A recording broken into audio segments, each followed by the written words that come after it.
Hello, welcome to the Manual Handling Collective. I'm your host, Simone Hepburn. I'm a physio and manual handling educator, and I'm passionate about injury prevention. This is a podcast where I speak frankly with the brain's trust of manual handling and other amazing industry leaders in and around the occupational health and wellness community. You get to meet them, you get to be inspired, you get to learn from their stories, and you get to stay up to date with the latest and greatest in manual handling and wellness. So let's crack on. Welcome to another episode of the Manual Handling Collective. Today I have Stephen Morley with me in Melbourne. Good afternoon, Stephen. How are you? Good, thank you. And I'm in Bendigo, Victoria. Sorry, take that back, not Melbourne. Stephen works as the manual handling coordinator at Bendigo Hospital, a large 700-bed hospital in regional Victoria. He has been an RN, a registered nurse, for 27 years and dedicated 12 years to being the safe manual handling coordinator. Today we're dissecting bariatrics, and Stephen Morley's had some brilliant ideas. The one we're going to talk about today is a deceased bariatric pack and a couple of other bits and pieces. So we're really glad to have your brains in the Manual Handling Brains Trust today, Stephen. And let's kick off. No worries, thank you. So can you tell us a little bit about your career path and what's inspired you to move from your beginnings in direct patient care in the ward to now focusing on manual handling and injury prevention? All right, so I started nursing nearly 27 years ago, hospital trained, enrolled nursing, and worked in acute care, residential, and ended up in mental health and psych. Prior to that, I was an engineer, so I spent 6 years in a foundry. But since coming on nursing, conducted a couple of projects on falls prevention, and from there applied for to be one of the champions for the manual handling program here at Bendigo, and then position became available, took that and just increased my hours with manual handling here at Bendigo Health and in Melbourne as well. And why do you like that sector of nursing and health? What is it that The draws you? bariatrics? Well, the injury prevention and the manual handling, the bariatrics.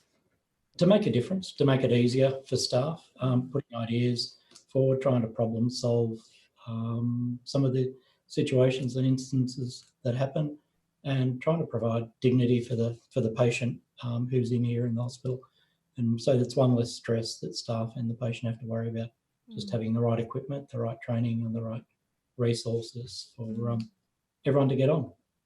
And the area of management of the deceased bariatric person is a real niche within a niche. Can you tell us, how did you get more involved in bariatrics and the deceased bariatric person? So when I started the manual handling, or in the manual handling position 12 years ago, bariatrics wasn't really around. If we saw someone 140 kilograms, it was something out of the ordinary. Now we're seeing 200 to 300 kilograms. So the size of the patient and the community has increased ever so much in the last few years. They're coming into hospital, and it's inevitable that everybody does pass away, and it's just dying with dignity, and how we manage the patients here in the hospital. Can we carry that across to the people who care for our patients after they've left our service, so the funeral industry, and so making sure it's safe for them.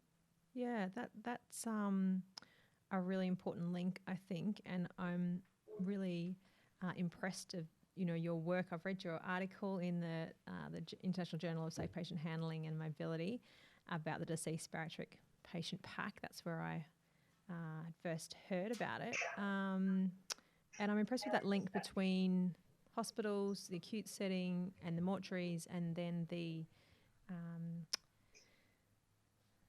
funeral directors. Yes. Can you tell me how that link came about? Because I know I work in Queensland, and the mortuaries sit separate to public health.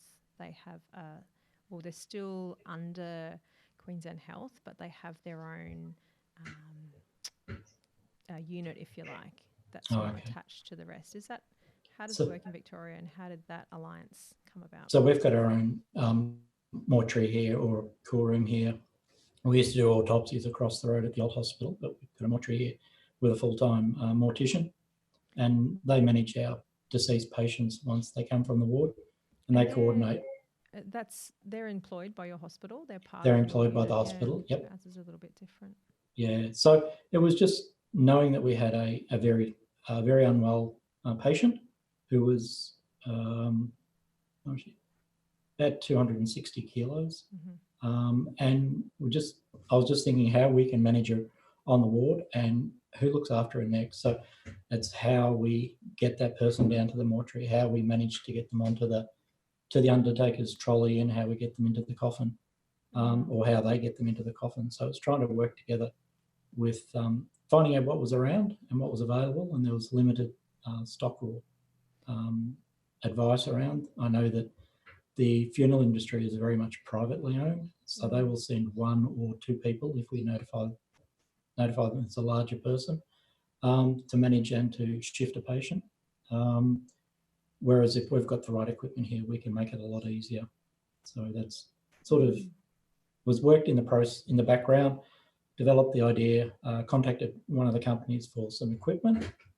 We basically got that down here the next day, and it was used. The pack you're talking about, the bariatric pack. The start of the pack, okay. Yep, and that was used the next day. Wow. So that's how quickly it was a patient-driven kind of solution. It was a patient-driven solution. Yep. You've used again. For those who haven't heard about your deceased bariatric patient pack, can you give us a little rundown? I know you've got some stuff with you there. Yep. There's a XXL dignity gown. Yes, it's a kimono gown and a single patient use kimono gown. And a single patient use XXL repositioning sling. Yep. And the sling stays under them for their transfer within the hospital, and then also into the funeral director's car or into the coffin, and it stays with them right to the end. Yeah, so we've had them cremated and buried. Just gets tucked down beside the coffin in the white fabric, so it blends in well with the silk lining in the coffin, and it just gets left there. So it means that the patient doesn't have sorry, it's my phone's getting off. I thought I switched it down. Everything happens all at once. Yeah. Power off. So it means, sorry, what was I doing? They have to be handled and yeah. rolled and lifted. Yep. And with the repositioning sling, they can use their overhead tracking. Most of the undertakers have overhead tracking of some sorts, so they can actually use the straps on one side to adjust the patient to get them sitting nicely or laying nicely into the coffin. So it works quite well. I've got a couple of questions about that. I just love the idea. It's, some of the best ideas are often simple, but it's total genius. I love it. So it comes with guidelines so that if you're picking this up for the first time, you'd understand how to follow it. And I noticed that in your article you said that, and I know it was published in 2019, but I'm wondering when it was written or developed, because you said at that time that the funeral industry had not widely adopted the guidelines or the products. What's the current state of play now? Do you know? It's still not widely adopted across the state. It's being introduced. Locally, the several funeral directors that we use, or undertakers that we use, love it because it means they don't have to touch or move the patient. Often they've said, we'll return the sling. We said, no, it stays with the patient. Single patient use anyway. Single patient, yeah. So it stays with the patient and it makes life a lot easier for them. It's hard to say. They look forward, or they know that when a patient of size passes away at Bendigo Health, that we can manage them on the bed, on the trolley, overhead tracking them onto their trolley or directly into the coffin, which has happened on a number of occasions, and then transported the patient out. So it just means it's that extra manual handling process they don't have to worry about. Yeah. And who pays for the packs then? Is it the health service? So we pay for the packs. The slings, depending on the size of the slings, they range from $35 to $50 and depends on the weight capacity. The kimono gowns are about $2, so that's $52 for the pack. It's about 20 cents for the plastic pack to go over it. But so it's far cheaper than a work-safe injury. Or even just getting one other staff member there for half an hour or an hour to help out. If you've got the right equipment, you need less people. And a lot of the undertakers are mature aged as well. So reducing the risk of injuries for them is very helpful.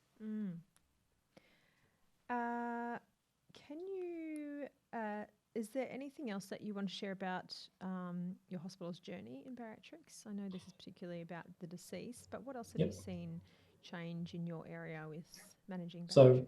we've just built a new hospital. It's just on 3 years old. Brilliant. So in each ward, we have 2 bariatric dedicated rooms. Brilliant. And we also have a negative pressure room, which has got H tracking in it. So Mm-hmm. we can manage up to 300 kilograms. So we've got 3 different floors. So we've got 9 wards. So it's 3 wards on each floor, Mm-hmm. as well as ICU and maternity.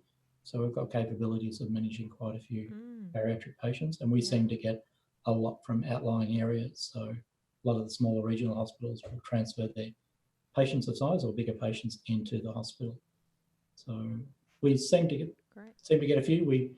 I think last year we had over 2,000 discharges of bariatric patients. Really? So it's quite a number. For a 700 bed hospital? Yep. That's phenomenal. And you also mentioned, we had a little chat before the show, you mentioned another pack that you're working on was the coronavirus packs for patients. Yep. Can you tell us a little bit about that too? So the COVID-19 pack was brought up.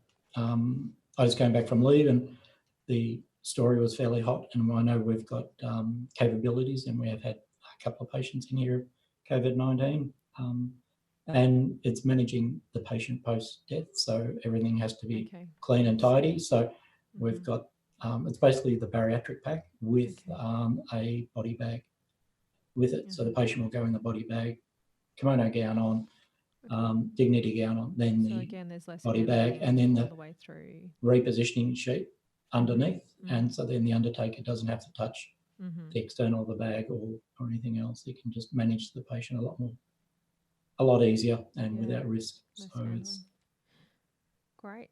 You're like the king of equipment. I'm just going to ask you No. about all your equipment.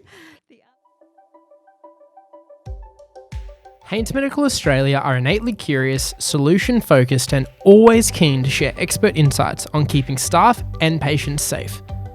That's why today's Manual Handling Collective podcast is proudly brought to you by Haynes Medical Australia.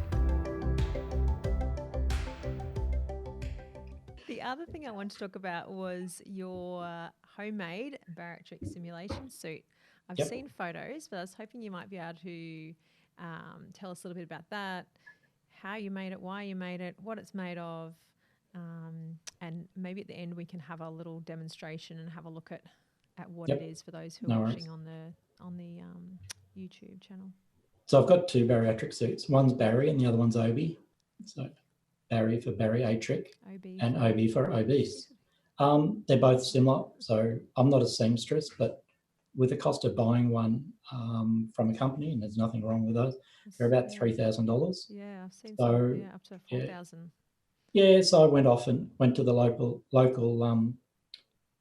clothing shop, bought the largest clothing I could, which was 7XL.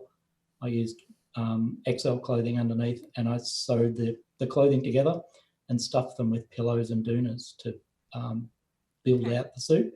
So it weighs less than 5 kilos, and you put it on. So it just gives you the simulation of size, not of weight.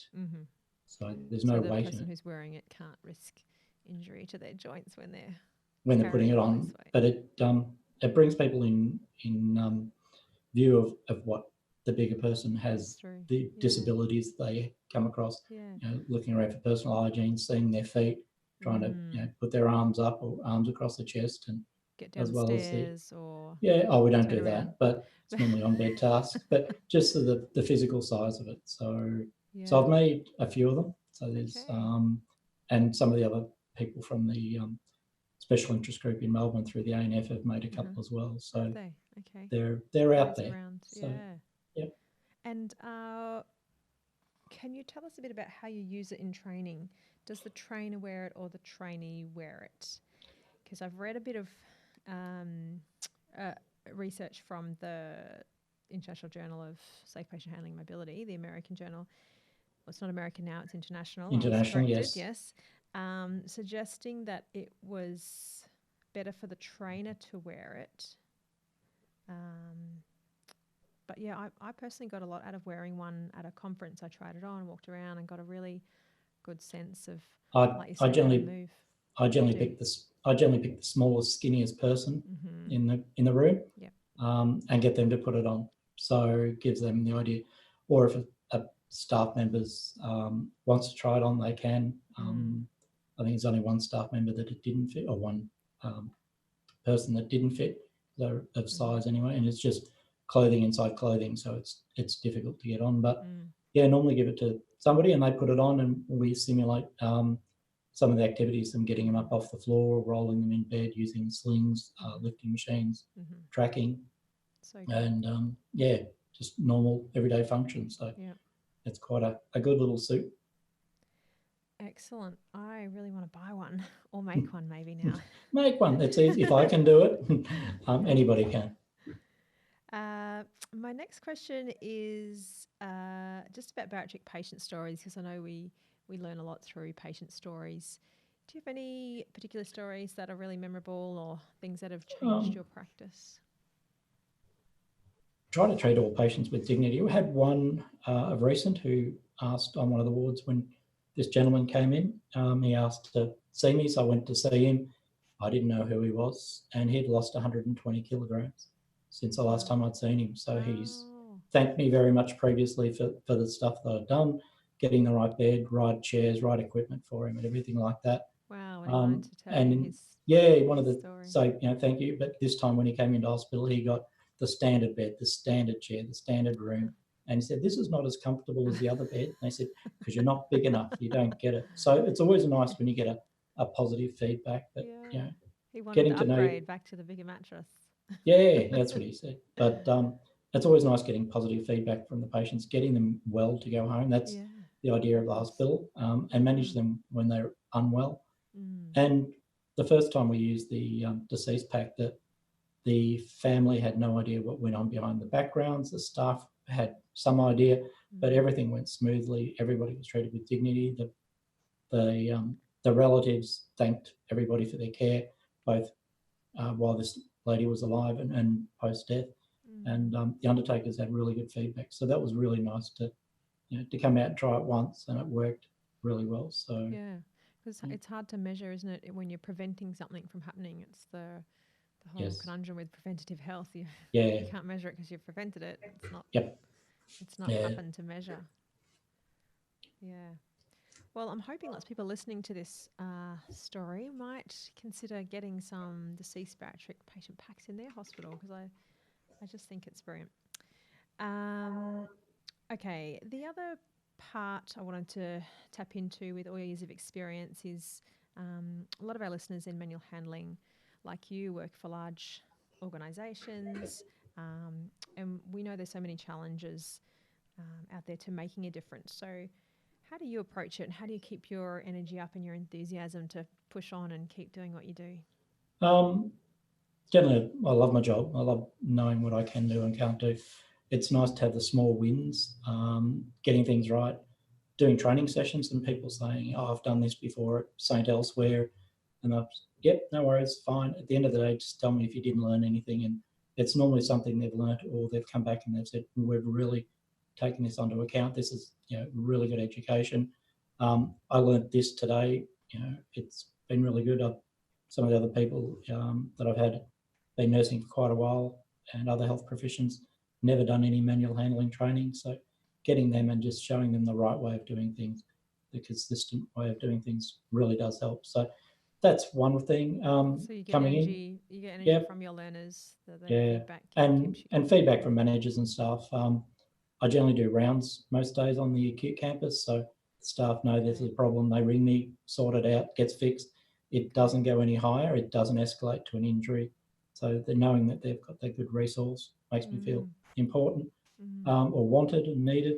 So do you walk you in the mornings, or do you walk the wards? How long does that take out of your day to be in place and appear out there? Depends. Today I had nothing in my diary. One incident took 2.5 hours to fix. But it's getting everything done and so forth. So one job can lead to another. So normally it's about an hour just to walk all the wards. So just checking in with the managers and the staff, and checking the rooms for the bariatric patients, or even the patients that aren't bariatric that require overhead tracking and transferring, making sure they've got the right equipment. Yep. Fabulous.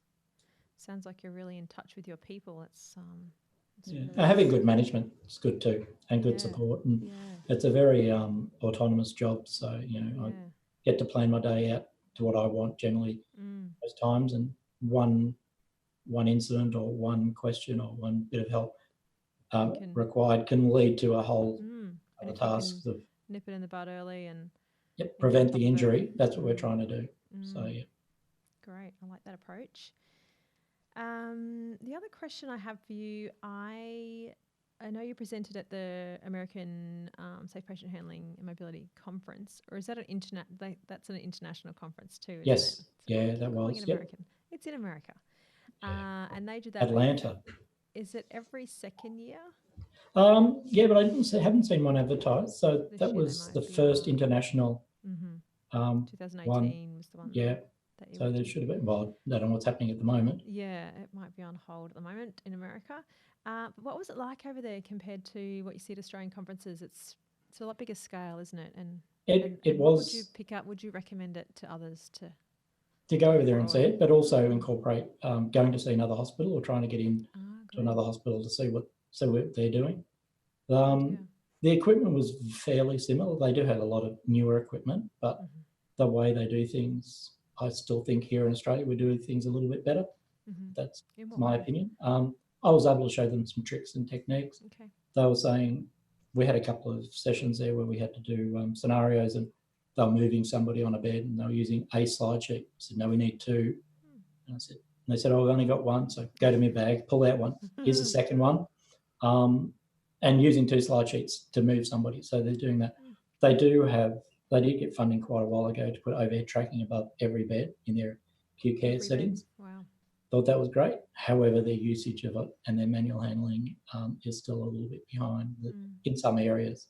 So some hospitals are really good. They're right up there, but it's like everywhere. It's prioritised on funding and need. And if there's no injuries, there's no funding. If there's injuries, then they throw funding at it. So it depends how squeaky the manual handling coordinator is. Yes, and how dedicated they are. But I found that some of the larger hospitals, even of the size that I'm in here, would have 2 or 3 manual handling coordinators. So different resourcing. Yeah, but, it's all different. But it was interesting. Some of their equipment was good. Some of it was already what we're using here, and I think we do things here quite well, and we manage quite well. So we just got to keep doing it well, and just reinventing ourselves and find new ways of doing things a little bit easier. And my last question before we take a look at the suit is about the future. So what do you see happening in the future with respect to bariatrics, and what's the thing that people in the manual handling community could change or could action to make a step towards that? So bariatrics, there's more of them out there than we realise. A lot of people are home and isolating. Did you say 2,000? Was that the number you said? Discharges. 2,000 discharges for bariatric patients. Last year. Yep. Yeah, So it's pretty, and that's not bed days. That's just patients that have gone through the system here. So it's a lot of patients. So so the bariatrics, there's bigger and bigger people out there. It's not just the patients we've got now that 15 years ago, 12 years ago, it was 140 kilograms. Now it's 200 kilograms is pretty common in most larger hospitals or larger regional hospitals in Melbourne. The next wave coming through will be 250, 300 kilograms, and then we'll be going bigger than that. So we have to do something as a community, as a government. What's the thing? What's some of the things that we can do? What do we need to see change or action? I think it can't be just one person, and it's not just a government. Recognition of obesity as a chronic disease would be good. So then there would be additional funding put it. Yep. Some surgeons are doing diabetic, are treating bariatric patients or obese patients as diabetic prevention. So for some gastric banding, so it can attach some funding, but it's just knowing that they're out there, prepared for it. So plan for the worst, hope it never happens, like this COVID-19. We're planning for the worst, hoping it never happens, but it's out there, it's knocking on the door. We're getting bigger and bigger people coming through. As I'm getting bigger, the patients are getting bigger, the staff are getting bigger. So having the right equipment and resourcing it and having it available. So, and to turn a blind eye to it is just, some facilities, smaller facilities, also we don't have a bariatric problem, but they only take up to a certain amount of weight. So anything over that they don't know about or don't want to know about. They transfer them, you mean? They transfer them to another hospital or residential care if it gets to that. And some of our bigger patients aren't living that long as well. So 50, 60 is generally a life expectancy of 250 to 300 kilogram patients. So we want them to live longer. We want them to look after, but sometimes the only option for them is home, hospital or aged care or residential care. And residential care aren't prepared for the onslaught that's coming through, let alone funding for the non-age related patient that's coming through. Yeah, well, I need to get my hands on a bariatric simulation suit. I've learnt today. No, okay. For my training. That sounds fantastic. Thanks so much for your stories today, Stephen. If those who want to hang around, we're going to get Stephen to show us his bariatric simulation suit now. It's been a pleasure to meet you. And will we see you? Are you going to the Depends if it's on conference? Yeah. So I've put in an abstract. So, and I was going to talk hopefully about the deceased bariatric pack and 3 years on. Great. So how it's been used, how it's been adopted, and how it's been accepted in the funeral industry locally. So great. We had Pippa Wright on the podcast, and she insists she's going to do her very best to make it happen this year. So hopefully we will get to see you in Adelaide. But then, we've got a ban on all travel at the moment in the hospital, so external travel. So we won't let anybody in, and we're not allowed to go out to other facilities. So it makes it difficult. Interesting times. Very good. In the show notes, I'll put Stephen's contact details. You're on LinkedIn, Stephen, and maybe a link to your research article. Email address is fine. He wants to get in touch with you that way. If I don't get back to you within a week, send it to me again because I get busy. Very good. All right. Well, we might go ahead now. Do you want to show us your props you've got there today? Okay. Let's do whatever you want. Let's do the deceased so we'll go first. The deceased pack. Yeah. So this is. That's how big it is in full. That's how big it is. So it's not very big. Yeah. It's in a Ziploc bag. The repositioning sling is in a sealed bag, and it's just got what's on it in the front. And if we open it up, the back has just got the management plan. So what to do. So step by step, what to do, and to notify me when it's been used, so I can get another one to replace it straight away. Right. And they sit on the wards as well as in the mortuary. They sit on every ward. So from our emergency department all the way up to ICU, every ward, and residential care. So residential care have a slightly smaller repositioning sling. This one's rated to 454 kilos. The other ones are rated to 300 in residential care. Because our residential care. In your health service, the residential care is part of the health service, right? Yes. Yeah, we have five residential facilities attached to our hospital. So but their weight rating is 200 kilograms at the moment. So that's why I went with a slightly smaller sling for there. So they haven't used too many, but they have used a few. Great. So. And for those who don't know the repositioning sling, it's a large sort of rectangular bed sheet with straps. Yep, that's a good description. Thank you. And that accommodates the deceased patient who's in rigor mortis, so they're quite stiff and flat, and they can't be bent into a usual sling, so they're lifted as a flat. Or before rigor mortis, but with the straps on it and with the attachment device, you can adjust it. You can also move a patient while they're still alive. Our palliative care service here like them because it's a lovely soft fabric, and so they'll have that under a patient to assist them while the patient's still alive and to roll and to move them up the bed. So they like that as well. So it's one of their pieces of equipment.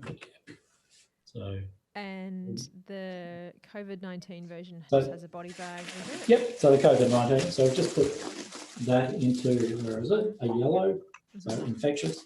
So it's got the same stuff as the bariatric pack, but it's just got a body bag in there as well. So the patient would go covered by the kimono or dignity gown, put into the body bag, and then the repositioning sling would go under the lock. So the patient then can be lifted up and transferred via our mortuary, which is overhead tracking, onto the undertaker's trolley or directly from there into the coffin. So reduces the need for the undertaker to actually physically touch or move that patient. So we haven't used one yet. I hope we don't. Okay, so yeah, but we'll see how it goes. And who have you got behind you on the seat there? Is that Barry? So or this is Obi? Barry. This is Obi. Obi, okay. No, And this are is they Obi. shaped differently? You know, the pear, I the think I apple. can almost hear. So this is the Obi suit. That's Obi. Is So he can more? you still hear me? Yeah, can you hear me? Sorry, I can't hear you. Sorry, can you hear me? Yes, I can. I was saying, is that are the two suits shaped differently, like the apple Yep. and the pear? So this, both suits are shaped the same. This one's just tracksuit material. So this is a double. So you put the jacket on separate. So to the this pants. just comes off. There he goes. Just putting the jacket on. And goes on. Great. And you can just zip that up like you would a normal jacket. And then that zips together. Yep. So that's the top half. Yep.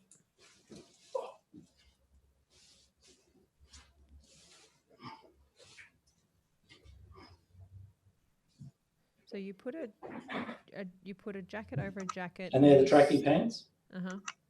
So Okay. you see those? Yeah. Just a big pair of tracksuit pants. Mhm. One sewn inside the other. So you can just put those on over your normal clothes. Mhm. So the idea is you don't have to get undressed to put it on. You just put it over your clothes. Okay. So the one sewn inside the other, and then you fill the in-between layer with padding or. Yep, doonas and so brand new doonas and pillows. So Okay. just cut them to fit to size, and then sew them into the legs. So that it's really good in winter. So I don't know if you like Nice and warm. It's good in Victorian winter, so you can actually put it on. It's a nice snuggie. A giant soft snuggie. So that's a 7XL. I think they're 7XL tracksuits Fantastic. and top. So a great idea for those who don't have a budget of 3,000 or 4,000 in their organisation to be able to create something. Yep. So it's just sewing the bottom hems together, and then just shoving it full of pillows, putting it on and shoving it full of pillows and making the doona and cutting it to size and fitting it in and Fantastic. sewing the top. So it's pretty good. Great. Thank you so much, Stephen. No worries. Lots of great ideas coming out of that brain of yours. So keep up the flow of whatever you're doing, and look forward to hearing what's next. Okay. Thank you very much, Simone. Once again, that was Stephen Morley from Bendigo Health. And I hope you found my chat with Stephen interesting. What I really loved was his humble, laid-back approach to his work. He does his rounds of the hospital in the mornings and checks in on his trainers. He's created a brilliant deceased bariatric patient pack and followed that with a COVID-19 deceased patient pack. And he even showed us and taught us about how to make a homemade bariatric simulation suit. You just need a 7XL tracksuit and some pillows. I think I'll try that. You have been listening to the Manual Handling Collective podcast. If you're only listening through audio, we've also filmed this episode. If you want to see a little extra, see the link in the show notes. Subscribe to stay notified of future episodes. Like, share, comment, and get in touch to hear more of what you want. If you know a guest who'd be a great fit for the show, just let me know.